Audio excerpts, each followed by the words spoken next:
So, good morning, everyone. Welcome to Google Next. As this is a great, exciting event for all of us. My name is Oni. I run the global enterprise sales, and I have my friend from Google. He's the technical lead for GDC Connected globally. And Mike Ensor has been with us for a very, very long time. We have been partnering with you for last 4 years or 5 years from the day we started our relationship. Today's discussion is going to be, want to get Mike's perspective because he's leading the GDC aspect of the business from the Google standpoint. We'll talk about where the market is going, where the industry is moving into, where the transitions are happening in the industry, and more important, what does this relationship mean to the customers who are sitting and want to hear from us what exactly we are trying to offer as a Google Connected partner. So Mike, thank you very much again to join. Happy to be here. So obviously it's a very exciting event, Mike. So from your perspective, what is new happening from Google's standpoint? Where do you see the market evolving, and what are the new messages which came out of the keynote as well as from your management this week? I think we can probably all recognize that the word AI is now in front of everything. So probably don't even have to mention that that's new, but especially for the areas that we are particularly working in with the edge, right? Like, I think this is a more appropriate use of the technology that we have.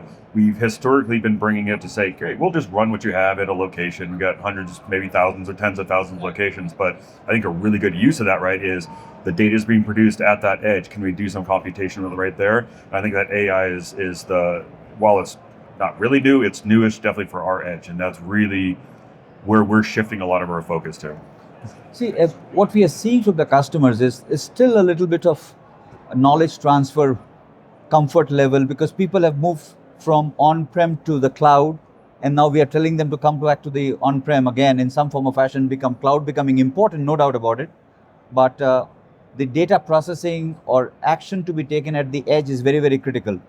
How is that momentum going in the market today? Do you see people are adapting to it? Obviously, we have won a lot of deals together, but what is your perspective? Absolutely. I actually kind of see two things. One, I have customers telling us they want to be back on edge. So we are seeing a repatriation of data back out of the cloud when they realize that that data is too far away from where they need it to be. So whether it be security or intellectual property or something along that. But then the other thing that I'm saying is I usually bring this up with customers. We have what we call fast and slow data. So at a fast data, I'm taking things off of, like, say, an assembly line. I'm maybe doing like 1,000 metrics per second off of machines, and that's a lot of data coming out. But that data doesn't mean nearly as much at a global level or at a higher organizational level. So the fast data can be decided on really quickly.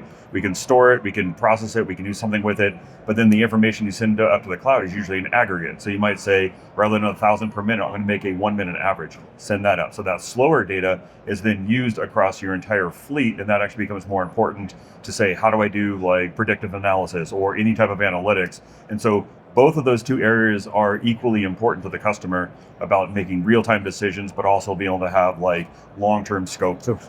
So if you, what I could get out of this was, very importantly, was data is very critical. It has a gravity, right? So what we are hearing from the customers, and you and I have been with customers, one is resilient, secure, making sure the security standards are very high.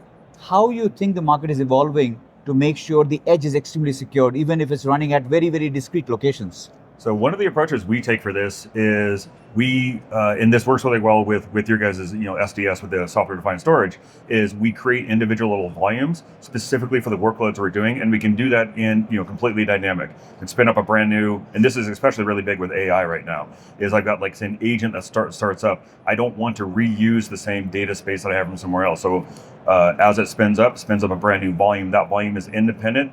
And you also provide us the ability to have encryption at that. So I have individual encryption per volume, which means that even if I somehow did manage to get something compromised, the amount of information that can actually be read or used is just minute. It's not useful. So it makes it no longer a target to try to go unhack. It's not one key rules at all. I have to do that thousands of times in the system. So one thing to mention, what we have done with Google very specifically is to make sure that the data in transit and data in motion is all encrypted. So in that way, everything is encrypted from that perspective. So your data is always secure. The other thing is, which Google has done extremely well in this GDC connected environment, is you might be running thousands of locations, but the interesting part is that you're not running thousands of cloud. You can manage all these cloud under one infrastructure, because when you're doing it in data center, you have one location, everything is running from there. But when you're running multiple data centers in small locations, it should not be that you're managing thousands of these locations as a cloud. So you've done something, maybe you can talk about that. That's actually a really good point, and sometimes I'll forget to mention it because it's table stakes for me now. I just think of it that way, but the system was designed with the concept of desired state. So what I'm doing is by configuration with code, I can just put that into a desired state. I have a relatively small team that can then go affect hundreds, thousands, or tens of thousands of locations. One of our largest customers is McDonald's, and we're currently not supposed to say full numbers, but just say a significant number of McDonald's are currently running on GDC right now. And as a part of that, that team is actually relatively small that runs that entire operations. It's because we can put it into code, and that code is then pulled locally. So there's not a lot of ClickUps, there's not a lot of operations, a lot of management that goes in with it, and that's by design. And that's very, very, very useful to our customers. So, well, thank you, Mike. So one important thing for customers to understand what we are trying to do with is when the hardware is shipped to these edge locations, the rest everything is automated from scratch. So physical hardware goes, you plug in the hardware, and everything is launched from a remote location, and everything is deployed. And that's not only on day zero, it happens in day 0, day 1, day 2, because the problem doesn't happen on the first day. The problem will start happening down the line when you have to upgrade software, upgrade the patches, upgrade the firmware. All that can be managed from a central location. Absolutely. Well, and I'll throw on one additional aspect to that too. It also includes all of the observability. So we have Google SREs. It's our way of managing these boxes for the systems, or for these customers. We get the notification if there's anything going on. So degraded system, just one of the nodes goes out, somebody trips over cable, something like that, right? We know pretty much instantaneously that happened, and we can automatically start adjusting for it. The system will automatically do that for us, and then if a human needs to be involved, we get notified. So all of the software from the data, because obviously data is one of the 3 pillars. If you don't have that, you don't have a system, right? So that's one of our key pillars that keeps the system going, and we have immediate visibility. So you have really good observability built into the storage. Thank you, Mike. The other thing which I want to highlight was this relationship hasn't evolved in overnight. It has been working for the last 5 years. We have had sleepless nights together, yes, in a different perspective altogether. But there has been situations where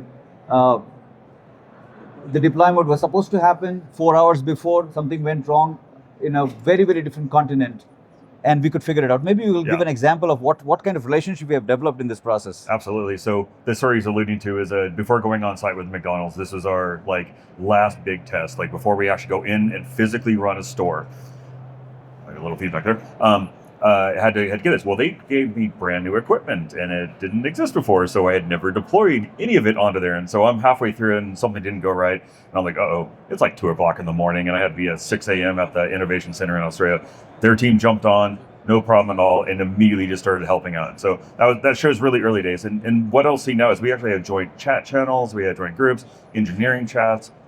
Both teams are evenly respected and brought into the conversation about how to approach the problems as we go forward, like the new object storage and stuff like that.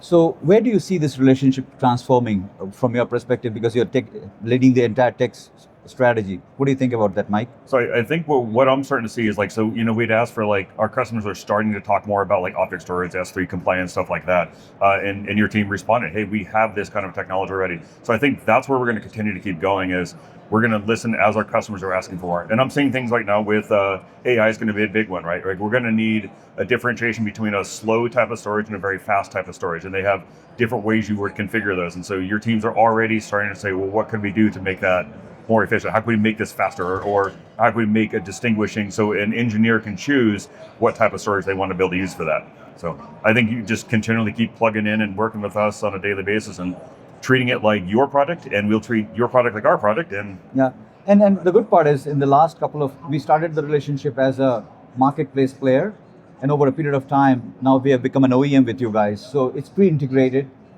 pre-validated. The engineers are working together on a day-to-day basis. So there is a dedicated engineering team from both sides, Mike's organization as well as our organization, working together. So when a customer gets a product, it's absolutely, 100% taken care of. So when and the Google testing is at a different level altogether. Personally, I've been in this industry for 30 years. I've never seen such hardcore testing being done before a product is delivered to the customer. So they test everything possible which might go wrong before a product is gone out. And it's Blaze system, sometimes it's called Blaze, is our CI/CD pipeline process within Google. And you will sometimes see that pop up, and you'll see running 10 tests, 50, 100, 1,000, 5,000, 7,000. And then just I don't know, it's just spinning up all these jobs everywhere to run the test against the code. And then it collapses down. It's you're done. And you're wow, we just ran like 8,000 tests against stuff I'm building in seconds. It's really cool. So, and we have learned a lot in this process. We've learned each other, and well, what do you think? Where can this relationship scale to next? What do you think about where we are taking this entire thing going forward, Mike, from your perspective? So we've really hit a lot with retail. That's been one of our big joint efforts going together. But our bigger, next major area going after healthcare, oil, gas, energy, and manufacturing, and the next three major verticals we're going after, and they each have some of their own unique components to them. Healthcare is like very, very protective with security, and they have different compliance needs that they have for HIPAA and things like that. So we're working together to make sure that we can all jointly cross off the right marks and tick marks to achieve those types of goals for them. So. No. Thank you, Mike, as always. Thank you very much for your partnership, and Absolutely. thank you very much.